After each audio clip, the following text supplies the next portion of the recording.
Edhe pse i tërë rajoni është përfshirë nga rreshqet e dendura të shiut, megjithatë deri më tani në Tetov situata paraqitet stabile. Ndonse niveli lumit Shkumbin është rritur, megjithatë nuk ka rrezik për dalje nga shtrati. Ndërkohë, rreshqet e shiut dhe kësaj radhe kanë shkaktuar erozion të dheut në rrugën e Banjës, duke nxjerrë në rrugë Gurës dhe Balt, që kanë vështirësuar qarkullimin e lirë të automjeteve. Në ndërkohë, një ekskavator i ndërmarrjes publike Tetova, i shoqëruar dhe nga një automjet i policisë së Tetovës, ka dalë në teren për të pastruar rrugën dhe për të larguar gurëzit nga rruga. Krahas kësaj, si zakonisht, kur ka rreshje bllokohet nënkalimi në lagjen Dardania. Autoritetet e komunës së Tetovës tashmë kanë paralajmëruar se kanë një projekt për të rregulluar këtë problem. Gjendja momentale, siç e shifet në qytetin e Tetovës, domethënë kemi vetëm një pikë të cilën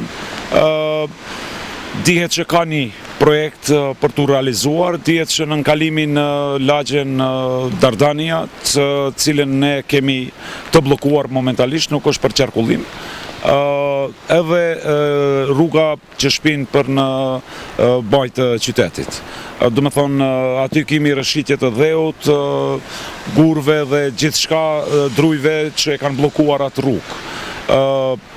Apeli im është që ajo rrugë mos frekuentohet momentalisht nga qytetarët për arsye se edhe është u bë pastrimi i rrugës.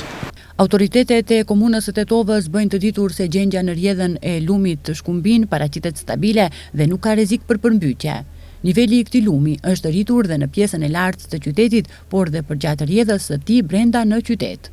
Lumi i Shkumbim është nën kontroll, nuk kemi diçka që na rrezikon si qytet.